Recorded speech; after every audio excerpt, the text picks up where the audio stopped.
Amados casais, amadas famílias, boa tarde. Meus irmãos aqui de ministério, que alegria estar aqui com vocês, viu, Aninha querida, Deus abençoe vocês. Gente, que alegria estar aqui na Canção Nova, poder viver este acampamento. Vou estar com vocês o tempo todo até domingo também, junto com tantos outros irmãos. E eu estou muito feliz, agradeço a Canção Nova, o convite do Frei Gilson para estar aqui com vocês e todos aqueles que nos acompanham, seja aqui presencialmente ou pelo sistema Canção Nova de Comunicação, rádio, TV, internet. Eu sou o Rodrigo Ferreira, o Rodrigão, sou o membro fundador da Missão Louvor e Glória. Comigo ali está minha amadíssima esposa Adriana. Nós geramos 9 filhos. É uma bênção, né? Gerar filho é muito bom. 5 estão lá no céu e 4 conosco aqui na terra. Mas a gente viveu e vive essa experiência de casal que a gente quer partilhar com vocês agora. Para nós é uma riqueza. Obrigado por você estar aqui. E você que está em casa, que agora parou tudo para ouvir a gente. É uma nossa partilha, né? Obrigado por isso. Nós somos... Amém. Deus abençoe. Nós somos lá de Marília, interior de São Paulo. Aqui, interior de São Paulo. Né? Um pouquinho longe, mais ao sul do estado. Mas a gente está muito feliz de ter... Chego aqui na Canção Nova para a gente viver esses momentos com vocês. Eu quero começar então partilhando a palavra de Deus, o Evangelho de São Mateus, capítulo 19, você que tem a Bíblia nas mãos, aí em casa, aonde você estiver no trabalho, aqui na Canção Nova, aqui no Rincão do Meu Senhor, capítulo 19 do Evangelho de Mateus, capítulo 19, versículo 3. Os fariseus vieram perguntar-lhe para pô-lo à prova: é permitido a um homem rejeitar sua mulher por um motivo qualquer? Respondeu-lhes Jesus: não leste que o Criador no começo... Fala bem forte comigo, no começo. Mas tem que ser com mais autoridade, fala no começo. Essa palavra é importante para nós agora, no começo.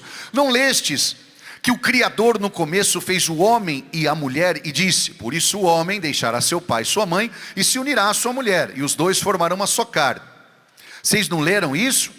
Assim já não são dois, mas uma só carne. Portanto não separe o homem o que Deus uniu. Não separe as coisas do homem, as coisas da carne, as coisas do ser humano, da natureza, o que Deus uniu. Disseram-lhe eles: por que então Moisés ordenou dar um documento de divórcio à mulher ao rejeitá-la? Atenção, que aqui há uma pergunta, e toda pergunta está passiva de resposta. Os caras perguntaram para Jesus, os fariseus, doutores da lei: olha, é possível rejeitar uma mulher por qualquer motivo? E o Senhor já colocou a palavra, a verdade, acima de qualquer ideia, ideologia, opinião, palpite. Olha, vocês nunca leram que no começo, quando mesmo? No começo, lá no princípio, Deus criou homem e mulher, abençoou eles e falou: não, vocês têm que formar uma só carne, vai deixar o pai e a mãe, e vocês não podem ser desunidos, separados por coisas humanas. Vocês precisam permanecer juntos. Aí eles falaram: então por que Moisés? Olha lá, pegamos ele. Os fariseus, os doutores da lei, pegamos ele. Por que então Moisés mandou dar a carta de divórcio? Ele falou que podia despedir a mulher, ele falou que podia mandar ela embora. E aí vem a resposta. Presta atenção na resposta. A resposta é poderosa. E aí então Jesus respondeu, versículo 8: é por causa da dureza do vosso coração.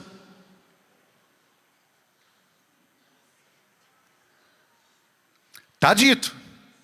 Não é porque é lícito, não é porque é bom, é porque o coração do homem é duro, endurece, e não quer amar mais, e quer fugir, e quer desistir, e quer cortar a árvore, a figueira sagrada que está plantada no solo. É por causa da dureza do vosso coração que Moisés havia tolerado o repúdio das mulheres. Mas no começo não foi assim. Palavra da salvação. Eu quero que você levante a mãozinha direita aqui para o céu, assim, nós vamos proclamar esta palavra. Fala: no começo não foi assim. E é assim, casais, que eu quero iniciar esta pregação e dizer que no começo não era assim. Assim como falta de amor, falta de respeito. No começo não era assim. No começo do nosso casamento, nós já estamos casados há 17 anos. No começo não era assim. Assim como, de repente começam as ofensas, a falta de carinho, a falta de amor. Aí às vezes a gente para de rezar, a gente já não vai mais à igreja, ou a gente não se entende, ou a gente então começa a atribular o nosso casamento. A gente começa a fazer pontos de tensões. Com todo respeito, não se sinta julgado, não é para isso que estamos aqui. Mas nós naturalmente já não temos muitas virtudes. Eu estou falando nós por nós mesmos. Todas as virtudes provêm do Espírito, a gente sabe disso. Nós por nós mesmos já não somos muito virtuosos, para não dizer nada. Aí a gente fica criando pontos de tensões ainda. E esses pontos de tensões são os momentos que mais se exige virtude. Sim ou não? Então a gente vai deixando os pontos de tensões. Olha, posso falar uma coisa para você? Elimina os pontos de tensões, porque eles já vão vir naturalmente. Aí uma dificuldade financeira, um luto, uma dor, um problema com os filhos, uma dificuldade que a gente possa ter, eventualmente. Mas como a gente vai criando ponto de tensões, as virtudes às vezes faltam naquela hora. E vem os problemas, e aí vem as angústias, e vem as machucaduras. As pessoas perguntam assim para mim: Rodrigão, casal pode brigar? Não é que pode, vocês vão. Porque a briga, ela não é o pior de tudo. A palavra brigar, se você etimologicamente for estudar, ela significa contrários. Por que a gente briga? Porque eu sou homem, ela é mulher. Você, marido, é homem, ela é mulher. Somos de culturas diferentes, formação diferente. Então a gente se discorda. Veja, a palavra acorde é coração. Discordar é quando o coração não está batendo. Concordar é quando o coração está unido. Então a discórdia, ela acontece, às vezes dá uma... na música acontece isso, né? A gente dá uma rata, né? Dá uma fora, dá uma na trave, dá uma desafinada. Mas a gente tem um princípio, uma afinação. A gente tem a nota, o tom, a tônica. A gente volta para lá. É isso que o casal precisa ter. Então o problema não é brigar, o problema é se ofender. E a palavra ofensa já diz, né? A fenda. Fenda é um rasgo. Quando você ofende, a fenda é um rasgo que você faz no coração do outro. E um rasgo que possivelmente eu não vou ter como curar. Eu falo para os meus amigos, não machuca a tua esposa que você não dá conta de curar. Você não dá. Então não ofenda. Não precisa se ofender. Você pode discordar, você pode discutir, você pode falar. Às vezes dá uma discórdia, dá uma errada no tom. Mas você tem que voltar para lá. Mas voltar para onde? No caso da música, a gente tem, a música tem lá a tônica. A gente tem uma nota que a gente vai seguindo. O campo harmônico vai nos ensinar que a gente vai seguindo aquela nota. Se a gente errou, se a gente deu uma destonada, a gente volta. E qual é a tônica do casal? Aonde a gente volta quando a gente brigar, a gente discordar? É por isso que nós estamos falando nessa pregação de o poder da oração na vida do casal. É a propósito desta pregação. Então quando a gente reza, a gente vai voltar na tônica. O grande problema é que nós muitas vezes, sem julgamento, é constatação. A gente tem que parar de aprender, a gente tem que parar e começar a aprender e achar que diagnóstico, constatação é diferente de julgamento. Esses dias alguém falou assim: vocês ficam nos julgando. Não, julgamento é assim, ó. O que não é julgamento? Uma pessoa quebrou o copo. Aí eu vou lá e falo assim: você quebrou o copo, está me julgando. Não, isso é constatação. Eu vi você quebrando o copo, você quebrou. Julgamento é quando eu falo: você quebrou o copo porque você é ruim, você quebrou de propósito, você quebrou porque você é birrenta, porque você é pirracenta. Eu digo por que você, mas eu dizer que você quebrou o copo não é julgamento, é constatação. Então é possível a gente constatar na vida de um casal que o centro muitas vezes somos nós mesmos. E este é o problema. Por que o casal se ofende? Por que às vezes não consegue se acertar? Porque sempre alguém tem que estar certo. É por isso que quando a gente senta para conversar, a gente não consegue se acertar. Porque nós não temos uma tônica, um tom. E porque eu que estou no centro. Eu, Rodrigo Ferreira, estou no centro. O Adriano está no centro. Ou é o filho que é o centro. Eu vou te ensinar uma coisa muito importante teológica. Não há fala de José na Bíblia. Você não vai achar fala de José na Bíblia. Tem textos e falas sobre José na Bíblia. Mas isso é muito grande. O que eu estou falando aqui é revolucionário. Isso vai mudar muitos conceitos na tua vida conjugal. Não tem fala de José na Bíblia. E por que não tem? Porque José não tem voz, não tem vez, não tem lugar de fala, porque o que ele fala não é importante, que ele não vale nada. Será porque ele não é um coadjuvante? Por que não tem fala de José na Bíblia? Não tem assim: e José disse, : O silêncio de José na Bíblia não é silêncio de palavra. O silêncio de José na Bíblia é silêncio de ego. E isso é extraordinário. É silêncio de ego. O silêncio de José na Bíblia tem um sentido de que o ego dele, o ego é uma palavra grega que significa eu. O eu de José não é o centro. Qualquer imagem da Sagrada Família que você vê, você vai perceber que Jesus é o centro. Sim ou não? Já viram a Sagrada Família? Jesus, Maria e José. Está lá os três. Jesus é sempre o centro. Nem Maria é o centro, nem José é o centro. O que nós vamos procurar? O que eles procuram quando perdem Jesus? Quando estão voltando para a Galileia, depois de irem até Jerusalém. Eles buscam Jesus juntos. O centro não é ele, o centro não é ela. Então, com muito respeito, mas é muito, altíssimo respeito, é muito ego no centro. A gente Eu encontrei um esses dias, fui pregar um encontro de casais, e aí tinha casais que não eram casados sacramentalmente falando, não tinham casados na igreja, não contraíram matrimônio. Então, chegou lá, ela e ele, falou, estamos completando hoje 17 anos juntos, temos 2 filhos, mas não temos nenhum impedimento, e ele não quer casar comigo.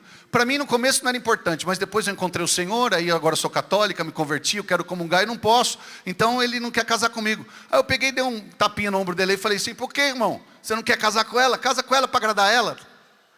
Ele falou, não, porque eu falei quando a gente se uniu, eu falei que eu não ia casar. Falei, tá bom, mas agora é importante para ela, porque ela quer comungar. Se você não quer, ela quer. Então casa com ela para ela poder comungar, bonito.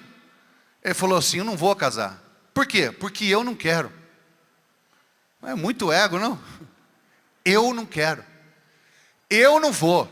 É muito ego. Nossa, mãe, no centro. E aí não vai dar certo, irmão. O ponto de tensão desnecessário, uma angústia desnecessária, um desrespeito desnecessário. E aí eu falei para ele, no começo não era assim. Ele falou, que no começo? No começo sempre foi assim. Eu sempre falei que eu não ia casar. Eu falei, não é o seu começo. Tem um começo bem lá para trás do que o seu.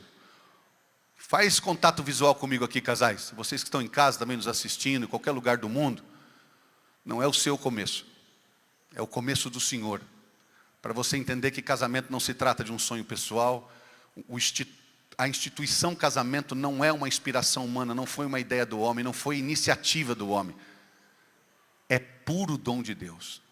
No começo, lá onde Deus instituiu a família, o casamento, a sacralidade do matrimônio, lá no começo não é assim. No começo, Deus é o centro de tudo. Homem e mulher foram criados. Versículo 27, e Deus então abençoou homem e mulher e disse, crescei, multiplicai, enchei a terra, dominai e submetei-a. Nesse momento, Deus dá ao homem tantas coisas lindas para que ele possa fazer com o seu casamento, mas não para que ele esteja no centro. Quando o homem passa a ser o centro, tudo vai ser diferente. Teologicamente nós temos uma alusão, uma figura que nos faz entender. No centro do jardim tinha 2 árvores, a árvore da vida e a árvore do conhecimento do bem e do mal. E a mulher vai lá. Aonde? No centro do jardim, mas não era para ela ser o centro. Ela vai ao centro do jardim. E o diabo fala exatamente para ela, você não pode comer de nada aqui? Não, posso de tudo, mas eu não posso comer do conhecimento do bem e do mal, senão eu vou morrer. Não, Deus está falando que tudo isso é bobagem. Você será uma deusa, como Ele, conhecedora do bem e do mal. Você vai estar no centro, você decide, você escolhe, você se realiza. Então veja, nós temos aqui uma palavra libertadora para nós, Jesus dizendo, no começo não era assim. No começo Deus é o centro, e o casal vive com o Senhor no centro, Ele sendo coluna, sendo a rocha, aonde a casa está sobre. E nós sabemos que Jesus disse isso no final do discurso das bem-aventuranças.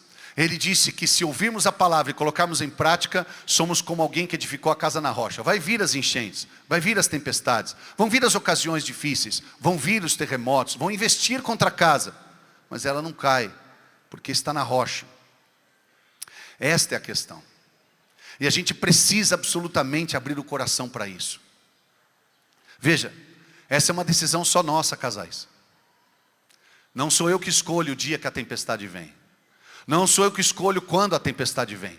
Não sou eu que escolho o tamanho dela, nem o volume, nem a intensidade dela. Eu só posso escolher uma coisa: onde é que eu vou estar quando ela chegar? Onde eu vou estar quando a tempestade chegar? Quando um filho morrer? Quando o luto chegar? Não sou eu que escolho isso. Não sou eu que escolho quando eu vou ficar viúvo. Não sou eu que escolho quando um filho, por exemplo, às vezes vai por um caminho tortuoso. Mas sou eu que escolho onde o nosso casamento vai estar.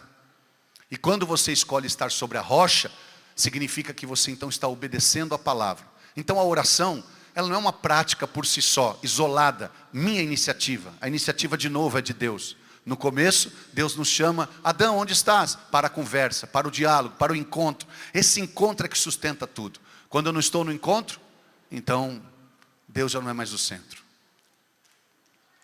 É preciso que nós entendamos isso para que a oração seja instituída na nossa casa.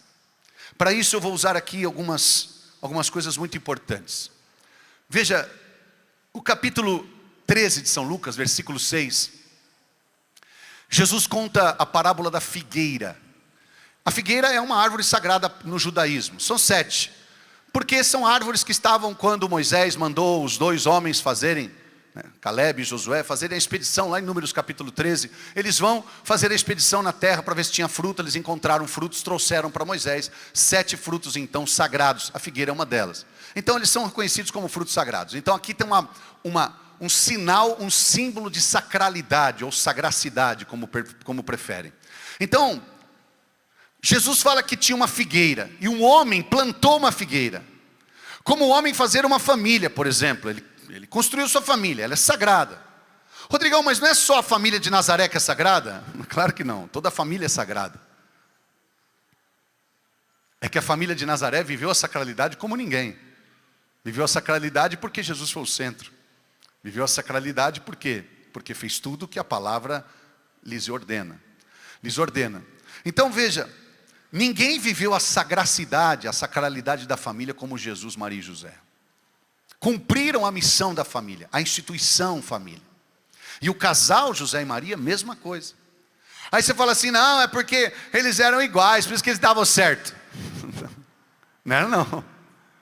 Olha que família maravilhosa. O menino é Deus, mas também é homem. A mulher é humana, mas é imaculada, não tem pecado. E ele é um santo, mas é pecador. Eles são muito diferentes. Você imagina um homem pecador que vive a santidade, mas é pecador, casada com uma mulher imaculada, sem mancha, sem pecado, sem defeito, que não erra, absolutamente irrepreensível. Eles são diferentes. Claro que de natureza humana é a mesma. Até o filho tem natureza humana. Mas o que diz respeito à missão é diferente. E eles vivem bem, porque Jesus é o centro. Guarda isso na tua vida. O silêncio de José na Bíblia é silêncio de ego. Não é silêncio de palavra. Jesus é o centro. José não esteve no dia em que o anjo apareceu a Maria para falar sobre a gravidez dela, sobre a encarnação do verbo. José não estava. Ou estava? José estava? Não. Mas no capítulo 2 de São Mateus, quando é para fugir com o menino para o Egito, aí o anjo vem, o mesmo anjo, e fala: José, não para Maria, José, pega o menino, a sua esposa, e foge para o Egito. Se o José tivesse o ego machucado e ferido, ele ia dizer assim: agora chama eu. Agora, olha, eu quero que você saiba, Gabriel, eu estou aqui, ó. Eu estou machucado. Vocês não chamaram eu para conversa.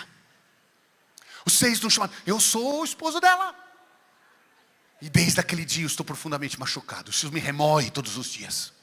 Mas agora que é para fugir, só porque eu tenho jumento e eu sei ir ao Egito, agora chama eu. Porque ela não sabe nem onde vai. Você acha que isso combina com José, essa fala? Combina ou não? É, ainda bem que você sabe. Porque isso não é uma fala de José. Ele simplesmente levanta, porque ele sabe o seu lugar. Sabe por que ele não estava na conversa da encarnação? Porque não era conversa para ele. Agora a conversa é para ele. Ele é o marido que protege, é o marido que nutre, é o marido que cuida e o marido que foge para proteger do Herodes. A conversa dele é essa aí. Ele não estava na conversa com o anjo porque não era a conversa dele. Não era. Era a conversa da Imaculada. Era a conversa do Espírito Santo. E José entende isso porque o ego dele não está no meio. E nem o dela. Agora você imagina o anjo falando com José, e José fala: Maria, levanta, era de noite, diz a Bíblia que estavam deitados. Está escrito lá, levanta porque estava deitado. Então, à noite, o filho está dormindo. Aí o anjo pega e fala assim: José, levanta, pega o menino, a esposa e vai. Se o ego de Maria fosse no centro, ela ia acordar e dizer assim: quê? O anjo está falando com você agora. Desde quando? Eu sou a mãe do Senhor. Ô Zé, me fala uma coisa. Como era o anjo? Para eu saber se é ele. Não tem essa conversa. Porque o ego deles não está no centro. Ela simplesmente vai com ele, se ele está certo ou se está errado, que é o marido dela. Não no sentido do erro do plano, no sentido da certeza da confiança que ela tem. É bonito a gente saber que esse ego está estragando a nossa vida de oração. E quando a gente reza, eu falo, você repete, fala, a graça de rezar é colocar Deus no centro. Eu já falei para o Frei uma vez que se José fosse fazer uma música, nem sei se fez, mas se fosse fazer e lançar, seria essa. Tu és o centro da minha vida. Seria isso aí. Essa é a música do José. É a música dele é essa aí. Você é o centro da minha vida. E a vida de oração da Sagrada Família, porque tem vida de oração, a vida de oração da Sagrada Família é sempre os egos no lugar e sempre Jesus como centro. Então a gente vai ter a tônica, a gente vai sempre se afinar. Então o poder da oração na vida do casal, primeiramente, é um poder unitivo. Um poder unitivo. Um poder que une a gente. A oração nos coloca no nosso lugar. Tira por vocês que estão aqui hoje. Mulheres, cadê as mulheres? Levanta as mãos aí. Se hoje o seu marido te acordar de madrugada e falar assim, vamos amor, prepara tudo que nós estamos indo para o Paraguai. O Paraguai é porque, né? Aqui do lado, o Paraguai é mais próximo. No caso, o Egito lá deles. Ô mulher, sem hesitar e sem arrumar a conversa, você falaria o que para ele? Ó, aquela ali já fez assim, ó. Tá louco? Você está perturbado, Zé? Ô Zé, dorme, homem. Você está perturbado. Ninguém falou nada com você, você tem as conversas, Zé. Você já acordou mulher de noite? Você já fez uma proposta para ela assim? Não queira. Ela não vai querer. Mas Maria é extraordinária, né? É a santa, a imaculada. Ela vai, porque Jesus é o centro. Não é sobre mim, sobre você só. É sobre nós. O que é matrimônio? Casamento é quando homem e mulher se unem. O que é matrimônio? Quando eles se unem em Deus. E aí tem uma autoridade. Por isso, quando vocês forem rezar, rezem assim, ó, sempre. Aprendam isso que é importante. Na autoridade do sacramento do matrimônio, claro, para os sacramentados. Na autoridade do sacramento do matrimônio, eu determino isso, eu peço isso. Eu quero isso, eu abençoo o meu marido. Na autoridade do sacramento do matrimônio. O padre, ele exerce seu sacerdócio na autoridade do sacramento da ordem. Sim ou não? Nós vivemos o nosso casamento na autoridade do sacramento do matrimônio. Então é uma autoridade. Então você precisa usar deste poder, porque os sacramentos são sinais visíveis da graça de Deus. E aí então, a primeira coisa da oração na vida do casal é unir, é colocar Deus no centro. Segunda coisa, é de fato estabelecer a pureza, a justiça de Deus. Veja, no caso da figueira, que eu comecei a falar, ele traz a figueira na parábola, e é uma parábola, capítulo 13 de Lucas, versículo 6. Ele fala, o homem plantou uma figueira, depois de 3 anos ele vem tirar o fruto, e ele diz, não tem fruto. Corta, porque está ocupando inutilmente o terreno. É razoável o pensamento. Razoável. Está ocupando inutilmente o terreno. Isso tem uma questão geográfica em Israel, porque Israel é um país muito pequeno, só 40% dá para plantar, 60% é deserto. Você imagina então, um país já é pequeno, ainda 60% do território, né? 2/3 do território é deserto, só 1/3 dá para plantar. Então, está ocupando inutilmente o terreno. Arranca. E aí chega o viticultor. O viticultor chega com uma proposta. O viticultor é Jesus, que chega com uma proposta e fala assim, não arranca, não corta. Deixa ainda este ano. Vamos cavar, adubar e regar. Quem sabe depois disso dê frutos. Caso contrário, manda cortar. Traga isso para o seu casamento. Fala comigo, cavar, adubar e regar. Você regar com esse ânimo aí não vai dar certo não. Um pouquinho mais de ânimo, vai. Cavar, regar e adubar. É isso aí que a Bíblia está mandando você fazer. Você que veio para o encontro falando, vou lá buscar uma resposta. É isso aí. Não corta, cava, rega e aduba. Você que ligou a televisão para falar assim, ai Deus, fala comigo. Então, não corta, cava, rega e aduba. Depois disso, quem sabe? Ah, então eu vou dar uma cavada, vou adubar e vou regar. Se não der, eu vou cortar. Sabe quando uma pessoa sabe que é isso que falta? É isso que falta. E quando ele sabe que é isso que falta, quando ele sabe que é isso que falta, ele põe a vida em jogo, ele põe tudo em jogo. Olha só, a gente às vezes fala assim, ó, pode fazer isso que eu estou falando, se não for, dou minha cabeça corte. É isso. Então, eu tenho a certeza, é disso que Jesus está falando. Cavar, regar e adubar. E o que seria isso se não é a gente rezar, orar junto, cava, rega, aduba. Olha só, quem é casado, eu vou falar uma coisa interessante aqui. Por que cavar? Porque lá chove pouco, então a raiz é lá no fundo, então a água que chove não é bastante para ir na raiz. Cava, para a raiz ficar exposta e a água pegar na raiz. Tá certo isso, sim ou não? Quem é de botânica, quem conhece árvore, quem conhece vegetações, sabe do que eu estou falando, né? Quem aqui é ambientalista. Então, você cava, a raiz está ali, você molha a raiz. E isso tem a ver com o nosso casamento. Quem é casado aqui, levanta a mão, por favor. Os outros não se sintam fora, todo mundo está aqui como família. Então, você que é casado, já ouviu essa frase assim, ó. Fulano, no fundo é bom. O que é no fundo? Na raiz, gente. Gente, isso é o maior elogio. Você sabe que às vezes os homens me ligam, meus amigos, né? Falou, Rodrigão, você é bom disso aí. O que eu falo? Hoje é aniversário de casamento. O que eu falo para minha esposa? Eu falo assim, ó, fala essa frase, no fundo, você é boa. Fala, ela vai me matar. Falando, isso é um elogio, rapaz. Isso é um elogio. No fundo, você é bom? Eu estou reconhecendo que tua raiz é santa. Romanos capítulo 16, se a raiz é santa, os ramos também serão. Quantas vezes eu já ouvi mulher falar assim, Rodrigo, reza para o meu marido, ele é um homem bom, ele é trabalhador, ele é bom pai. Rodrigo, ele é bom, ele dá do corpo para dar para os outros, mas quando bebe... Quantas vezes eu já ouvi isso? Ou quando bebe, ou quando outra coisa, né? Mas no fundo é bom. Tem gente sentada do seu lado aí ou não? Você que está em casa pode fazer também. Então fala para essa pessoa, seja ela quem for, o seu marido ou não, fala no fundo você é bom. E não fica chateada não, fia. Fica chateada não, fião. Isso é elogio. No fundo você é bom? Rapaz, isso é sensacional. E a oração vai fazer isso. A oração vai se encarregar de ir lá na raiz. E vamos cavar, e adubar, e regar. Mãozinha para cima de novo, vamos lá. Vamos profetizar, povo da Canção Nova. Vem comigo, fala, vou regar, vou adubar, eu vou cavar, mas não vou cortar. Em nome de Jesus, pelo seu marido que não vai falar isso, eu estou representando o seu marido nesse momento, é só um porta-voz só. Queria falar para as esposas nesse momento, que às vezes o marido não vai falar isso, eu estou fazendo por ele, já combinamos já. Mulheres, em nome de Deus, não corta nós não. Não pode, você tem que cavar. Ai Rodrigo, como eu queria que o meu marido falasse isso, reza mais um pouco. Porque até ele entender isso, cavar, regar e adubar. Deus está mandando, não corta. É a proposta de Jesus. Você veio no acampamento para quê? Para ouvir a palavra, sim ou não?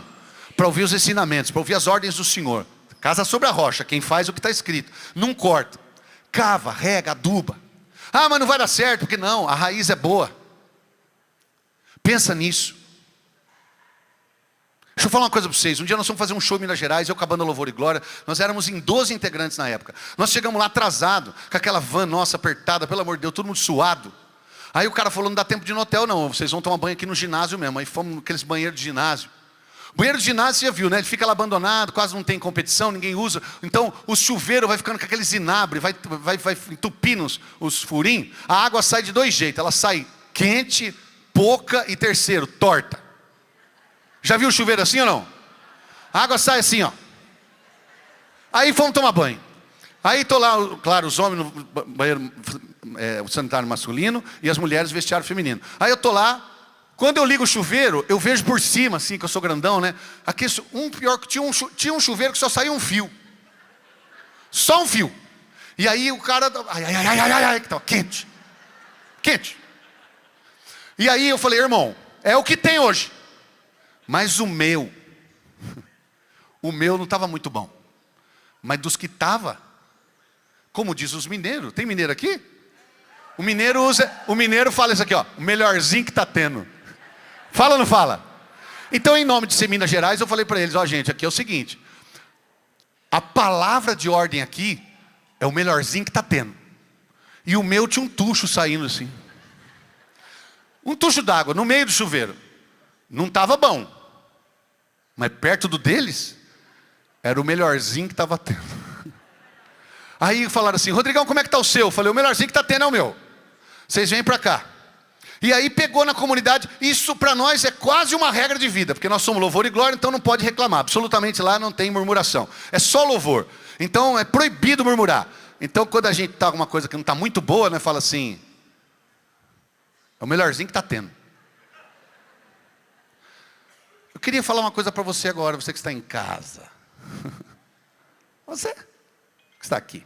Sabe o seu marido?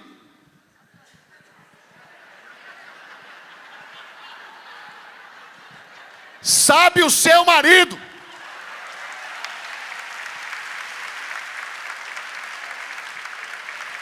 É o melhorzinho que está tendo.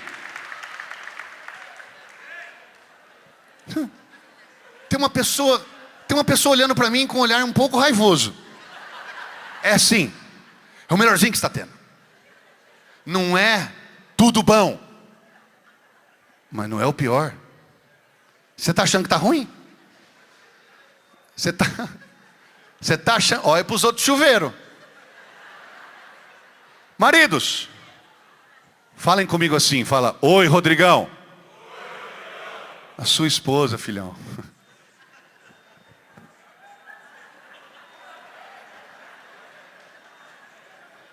É a melhorzinha que está tendo. Ai, tem gente falando, nossa, que palavra mais baixa. Não, isso é elogio dos grandes.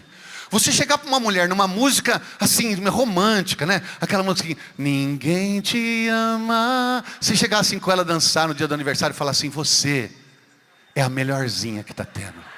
Isso é maravilhoso. Isso é um elogio top. Entenda isso. Por que eu estou falando isso? Para rebaixar você? Não, para exaltar. Porque aquilo que falta é na oração que vamos sendo formados. Sim ou não? Presta atenção no que eu vou dizer para você. Do capítulo 2 ao capítulo 6 do segundo livro dos reis, conta os milagres de Eliseu. Então esses milagres contam milagres maravilhosos, como o do rio. Que ele vai na cidade, o pessoal fala, a cidade é boa, mas o rio está tudo ruim. Parece que até São Paulo. Parece que está falando do Tietê. Fala, as águas são amargas, elas estragam, está adoecendo todo mundo. Aí ele vai lá na nascente, põe sal com um prato branco e as águas ficam puras e purifica tudo. Veja, o que é no começo era assim? A oração tem o poder purificador, ela tem o poder libertador, formador, ela tem o poder de fazer crescer, de mudar. A oração é a nossa força. E nesse momento, você precisa ouvir isso. Eu tenho que te falar isso. As pessoas ficam o tempo todo falando do Tietê. Tietê é o rio que passa ali em São Paulo, nasce lá em Salesópolis, lá no interior, e vem passando por São Paulo, vai desembocar lá no rio, no mar, lá, mas ele passa lá por minha cidade não, pela região. Mas ali em São Paulo ele é complicado, sim ou não? Já ouviu falar do Tietê? O que você ouviu falar? Que o Tietê é sujo, que o Tietê é poluído, que o Tietê é fedido, que o Tietê. É o Tietê. Mas ninguém fala das pessoas que sujam o Tietê, que jogam lixo no Tietê. É difícil você ver alguém falando. Eu quando vou com meus filhos lá, meus filhos falam assim, ô pai, fecha o vidro, o Tietê é muito sujo. O Tietê é fedido, ô rio fedido, não vou nem olhar. Tadinho do Tietê, né? E o problema é o Tietê. O problema é o casal. O problema é casar. O problema é casamento. O problema é família. Não, o problema é o modus vivendi. É o modus operandi. É a forma, é o trato. Eu estou te falando na autoridade do Evangelho. Não é uma ideia minha. Se a gente mudar o trato do rio, a gente vai purificar ele. Sim ou não? Mas no começo não é assim. Um dia eu peguei minha filha, a mais velha minha tem 26 anos. Um dia eu peguei ela, levei, ela era ainda criança ainda. Ela estava naquela época de estudar os rios, levei ela lá em Salesópolis. Lá está escrito assim, aqui nasce o rio Tietê. Só que lá tem polícia ambiental, polícia florestal, lá tem tudo cuidadinho, tem grama, tem cerca, e lá também os guias turísticos, só eles têm autoridade para entrar lá com você. Você não pode entrar sozinho, ou seja, a nascente é cuidada. No começo não era assim. Aí eu levei ela, entramos lá, fizemos o cadastro, tal, daqui a pouco fala assim, filha, olha aqui o Tietê onde nasce, bebe, pode beber água. credo, pai, essa água é um bosteiro. Eu falei, não é nada. O bosteiro está lá onde as pessoas jogam lixo químico, lixo dos produtos que comem, o lixo urbano, o lixo químico, e pior de tudo, no mesmo curso que passa o rio, eles fizeram passar o esgoto. Ah, gente, aí não dá, né? Como que alguém faz passar o esgoto pelo mesmo curso que passa o rio? Tinha que ser outro curso, mas não, pois lá, por quê? Porque querem construir mais coisas, então não pode. Aí o problema é o rio, não é o rio não.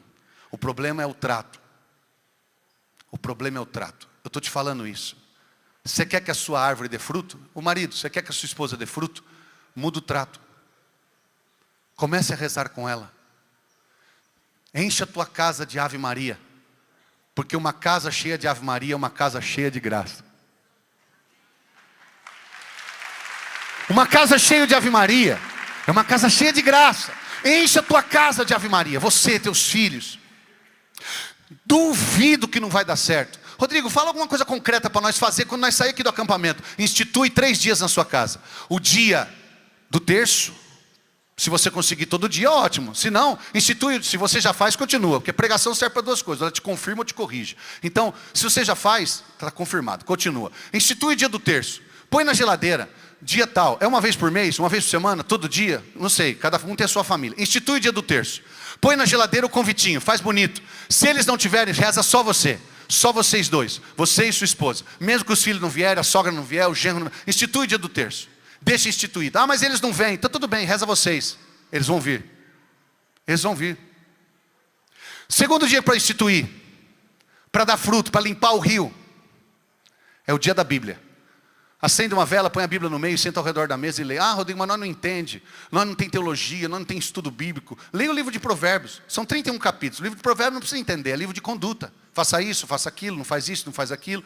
Um pedaço de pão com paz. Aliás, um banquete sem paz não vale nada. É melhor um pedaço de pão seco com paz. É livro de Provérbios. Primeira exortação do sábio, fugir da companhia do mal. Provérbios 26:2, maldição sem causa não encontra pouso, então perdoa. Lê o livro de Provérbios. Não tem erro. Lê lá só 2, 3 versículos. Institui o dia da Bíblia. Coloca a Bíblia no centro.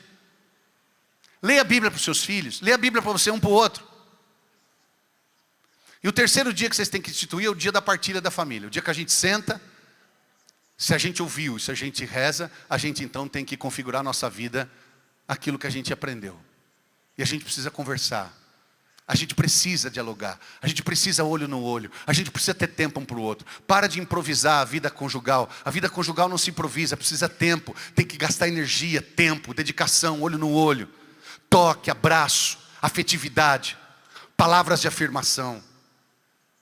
É preciso você investir nisso. Aí sim o fruto vai vir.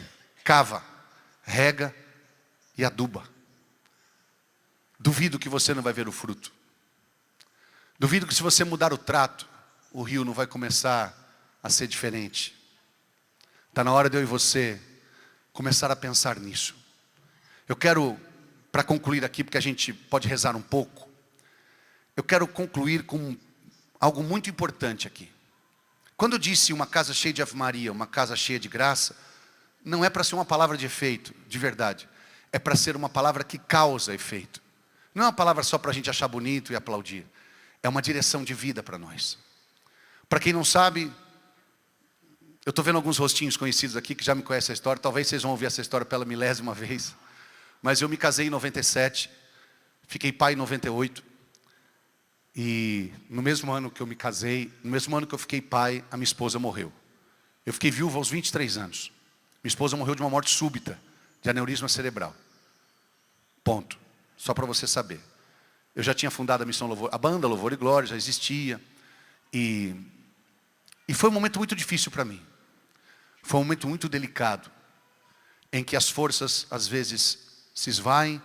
Em que você fica inseguro, confuso, frágil. Eu era um menino de 23 anos. Estava começando o ministério, né? Minha filha tinha 6 meses. E minha esposa morreu de uma morte súbita. Não tinha sintoma, não estava nada. Eu saí de segunda-feira de casa, beijei ela, beijei a Vitória. E falei, amor, vou pregar. Ia fazer uma turnê lá em Jabuticabal, cidades ali perto de Ribeirão Preto. Eu volto na outra semana. Na quinta-feira eu recebi a notícia que ela estava internada. Cheguei lá em Marília, no Hospital das Clínicas, já tinha falecido já. Quando eu cheguei, ela já estava morta. E aí começa um tempo difícil. E como vai ser? Eu, minha filha. Oração. Vocês acham que essa árvore pode dar fruto? Sim ou não? Gente, parece que vocês ficaram desanimados. Ficaram chocados? Eu não sou o único viúvo do mundo. Nem o último.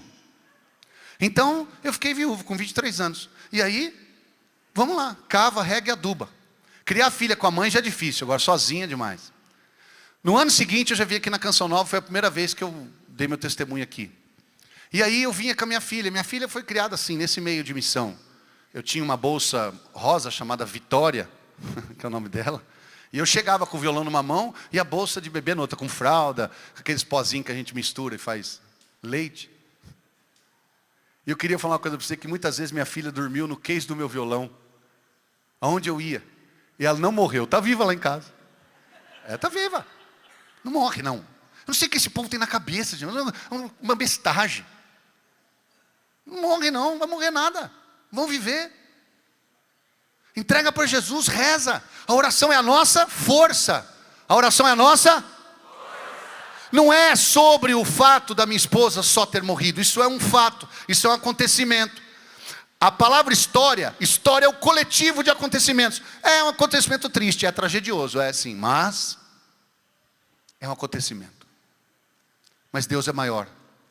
Não é sobre ela morrer, é sobre Deus a ressuscitar. Não é sobre eu ficar sozinho, é sobre Deus me sustentar. Não é sobre uma órfã e sobre um viúvo, é sobre um Deus que vai sustentar essa família e nos levar, e nos fazer continuar, e nos fazer a dar frutos, frutos, e frutos, e frutos, e frutos, de toda espécie. Você consegue entender que a oração nos mantém, nos segura, nos leva, nos eleva a sese, nos tira do nosso egocentrismo, e nos coloca Deus no centro. Importante. Vem cá, meu amor, rapidinho. Para a gente rezar um pouquinho, para a gente terminar. Posso pedir para você ficar em pé? Vamos lá. Nós vamos ter o terço da misericórdia, já já. Essa aqui é a Adriana, gente. É linda, né? Vamos ficar aqui na frente, aqui, ó. Para quem não sabe, nossa história começou pela Canção Nova, porque ela me assistiu pregando na Canção Nova, dando testemunho, e ela estava deprimida porque o noivo tinha largado ela. E ela falou assim, eu queria um assim. Assisti na Canção Nova. Eu fui fazer um show na cidade dela, aí a família dela, que já era conhecida, pediu para eu atender ela. Aí, estamos juntos aqui hoje, graças à Canção Nova. Ela morava em outro país. E quando ela foi vir embora para o Brasil, eu falei para ela assim, não vai ser fácil. Ela falou, se a gente rezar, a gente consegue. Eu falei, eu sou fundador de uma obra. Ela falou, não tem problema. Eu falei, eu sou pobre. Ela falou, não tem problema. Eu falei, meu carro é velho. Ela falou, não tem problema. Eu falei assim, mas tem algo muito mais sério que isso. Eu fico pouco em casa, porque eu saio muito, eu viajo. Ela falou, não tem problema. Eu falei, mas tem outras coisas no meio aí. Eu tiro foto com as pessoas, inclusive com mulher. Ela falou, não tem problema. Aí eu falei, ela falou, não tem problema. O que mais? Eu falei, eu tenho uma filha. Eu tenho uma filha de 10 anos. Ela falou, que bênção, não tem problema. Ela falou, mais alguma coisa? Eu falei, eu moro com a minha mãe. Aí ela ficou quieta. Nesse momento. Né, irmão? Aí ela ficou em silêncio, eu falei, acabei com ela. Aí ela falou assim para mim, mais baixo. Ela falou, não tem problema. Mas falou mais baixo. Era muita coisa para enfrentar. Era minha mãe. Não, estou falando que minha mãe é uma santa, maravilhosa. Minha mãe é uma santa mulher, a quem eu agradeço todos os dias. Mas ela tinha muita coisa para enfrentar. Era muita coisa para alinhar, muita coisa para equilibrar, para ajustar. Uma filha que ela não gerou. E quando ela veio, eu tinha medo que ia dar errado. E a gente tem aqueles amigos da gente, né? Os amigos da gente tem uns amigos catastróficos, né? Aí um amigo meu falou assim, irmão, vou falar uma coisa para você, eu gosto de você, mas vai dar errado. É muita coisa para alinhar. E aí a gente rezava. E a Vitória, a gente se casou, a Vitória chamava ela de mãe, chama até hoje. E aí nós fomos tendo filho, aliás, fomos ficando grávidos, fomos perdendo, grávido e perdendo, grávido e perdendo, grávido e perdendo. Até que um dia Deus atendeu a oração da nossa filha. A Vitória falou assim, papai, queria tanto que vocês tivessem um filho, porque aí eu teria irmãos, ia ser melhor para a gente. Eu falei, mas não estamos conseguindo, nós perdemos 5. E aí a Vitória falou assim, pai, eu fui lá no mosteiro das Clarissas hoje. O que você foi fazer, filha? Eu fui rezar e pedi para a freirinha rezar para nós. Ela falou assim, papai, ela falou para o senhor fazer a novena do Frei Galvão, tomar essas pílulas aqui, ó. E depois que acabar a novena, a freirinha falou, fala para ele caprichar. Falei, que isso, menina? Ela falou, foi a freira que falou, pai. Eu só obedeci. E eu fiz a novena do Frei Galvão. Tomei as pílulas e caprichei. E veio a Sofia. E depois veio o Miguel. E depois veio a Maria. E não para de vir a turma. Faz a novena uma vez só. É forte. É poderoso. Já, ó, tô dando um conselho aqui. Fala uma vez só. É forte. E o deserto não para de florescer. A mais novinha tem 8 anos, né? E ela fala assim, mamãe, vai vir mais. E a gente quer muito, né? A gente tenta, sempre. Estamos abertos à vida. Nós somos um casal, embora ela já está com seus 53, eu estou com 50 anos. Então, a gente já, o próximo vai chamar de vô, certeza. Mas a gente está vivo, sim ou não? Sim. Então segura na mão da tua esposa se ela está aí. E você que está em casa. Só vamos terminar esse momento cantando e rezando. E rezando para adubar, para regar. Acredita, viu? Acredita, é possível. Tudo isso foi alinhado, muito alinhado. A minha mãe não foi no nosso casamento, que minha mãe não gostou dela no começo. Falou, não vou. Falei, mãe, ela é boa. Falou, não é, já vi. Quando ela virou a esquina, eu já vi. Ciúme de mamãe, né? Hoje é a melhor amiga da minha mãe. Tudo foi vencido pela oração. A minha esposa não cortou a sogra. Não cortou ela. Ela cavou, adubou e regou. Pensa numa sogra que gosta de uma nora. Minha esposa faz pela minha mãe o que nem meus irmãos e eu fazemos. Aquele amor de nora. Aquele amor filial. E minha mãe é apaixonada nela. Está lá em casa agora, cuidando das crianças, com minha cunhada, com as crianças lá. E eu estou dizendo isso para você, porque a misericórdia de Deus, que nós vamos celebrar aqui, é capaz de mudar a história. Nós somos um milagre, estamos aqui, ó, para dizer para você que a oração é a nossa força. Nem tudo é 1000 maravilhas, não é. Então segura na mão do esposo. Segura na mão da esposa. E se ela não está aqui, segura com o coração. Feche os seus olhos e vamos cantar com a canção nova. Cante. Cante para que o seu coração possa ser como Orlando nos falava. Quando a gente canta, a gente depois reza o que cantou. Então canta rezando e reza cantando. E assim nós concluímos este momento. Mas o acampamento segue com tanta graça, tanto amor. E vai dar certo. Eu rezo ao Senhor e peço que Ele frutifique seu casamento, tua vida matrimonial, tua vida conjugal, tua sexualidade. Coloca tudo isso. E tomara mesmo que, como no milagre de Eliseu, os rios, as águas da tua vida que foram sujas pela imundície do pecado, do adultério, da pornografia, sejam limpas, sejam purificadas para trazer saúde e vida para nós. Eu e minha casa serviremos ao Senhor. Proclama, vai. Eu e minha casa serviremos ao Senhor. Mais uma vez. Eu e minha casa serviremos ao Senhor.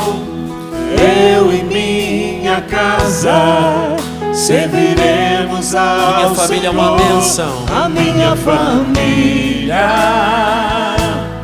é uma bênção. Vontade de Deus. Vontade de Deus. Maior riqueza. Maior riqueza. Minha família. A minha família é uma bênção. Vontade de Deus. Maior riqueza. Maior riqueza. Mais uma vez. Vai se abraçando e vai cantando. Eu e minha casa serviremos ao Senhor. Não é sozinho. Eu e minha casa serviremos ao Senhor. Eu e minha casa serviremos ao Senhor.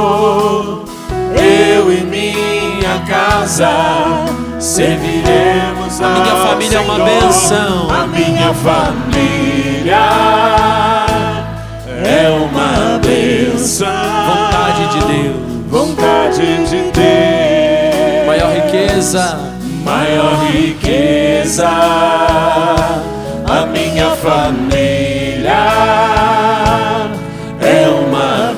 bênção, vontade de Deus, maior riqueza. Ergue seu braço, vem proteger, Senhor. Vem proteger toda a minha família, nenhum mal tem poder sobre nós. Vem proteger toda a minha família, nenhum mal tem poder sobre nós. Sabe aquela hora que você entrelaça a mão assim com o seu esposo, com a sua esposa? Entrelaça. Olha, igual o Rubão e a Tânia estão fazendo ele, preto no branco, olha lá, ó. Bonito, né? É o café com leite. Café com leite. Com leite. É isso aí. Faz assim. Deixa bem aqui junto aqui. E agora nós vamos dar a resposta ao Senhor desta pregação. Fecha teus olhos se te ajuda. E fala para o Senhor: Senhor, agora é a hora, agora é comigo, agora é com a minha esposa, agora é comigo e com a minha esposa. Vai dizendo isso. Vai dizendo: Senhor, agora é a hora da gente cavar, a hora da gente adubar, a hora da gente regar. Vai dizendo isso. A gente quer cavar na nossa casa, a gente quer adubar, a gente quer regar, porque ainda tem muito para ser feito, Senhor. Vai dizendo isso: na minha casa ainda tem muito para ser feito. Até mesmo com aquele filho que está dando trabalho, Senhor, ali até a terra está ruim de cavar, mas eu vou cavar, Senhor. Nem que eu tenha que usar uma britadeira, mas eu não vou perder meu filho não, eu vou cavar. E eu vou adubar onde tem asfalto, e eu vou regar. Vou regar, Senhor, porque a minha família é uma bênção. Porque a minha esposa, meu esposo, meus filhos são uma bênção, o Senhor que me deu. Bendito seja, Senhor. E diga amém. Amém. Diga amém, se você acredita, amém. Amém. Mais uma vez, cante. Vem proteger. Vem proteger